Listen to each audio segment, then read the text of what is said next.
Sudya tomonidan e'lon qilingan ayblovlarga iqror yo iqror emasligi haqida sudlanuvchi Sanjar Karimovga savol berildi. U qo'yilgan ayblovlarning birortasiga iqror emasligini bildirdi. Sud tergovida dastlab jabrlanuvchi Shahzod Rismatovning onasi Feruza Rahmatullayevaga so'z berildi. Jabrlanuvchi o'z ko'rsatuvida Sanjar Karimov bilan bog'liq voqealar haqida gapirib, u va tanishlari bosim o'tkazganini, shu sabab ikkita do'mi va o'g'lining 7 ta mashinasi sotilib ketganini aytdi. Telefon qilganda menga to'g'riligicha tushuntirdi. Mana shunaqa o'g'lim mendan pul olgan. Menda anaqa qudalarni uyi turibdi garovda.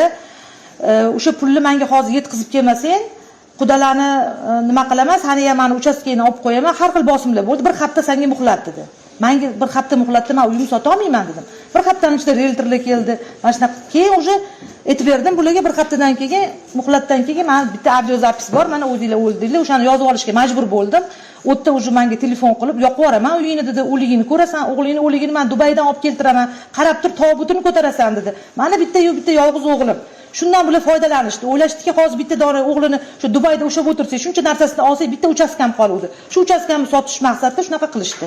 Qolgan odamlari meni uyimga kelgan realtorlar yuborishdi. Yana sotilgan 7 ta mashina qo'shilib, umumiy zarar taxminan $700 ming tashkil etgani ma'lum qilindi. Bundan tashqari Karimov jabrlanuvchining o'g'li Rismatovning pasportini olib qo'yib, amalda uni xorijda garov holatiga tushirib qo'ygani aytildi. Rahmatullayeva sudda Karimov o'g'lining Dubayda ekanligidan bosim vositasi sifatida foydalanganini aytdi. Asosiy dalillardan biri sifatida audio yozuvlar keltirilgan.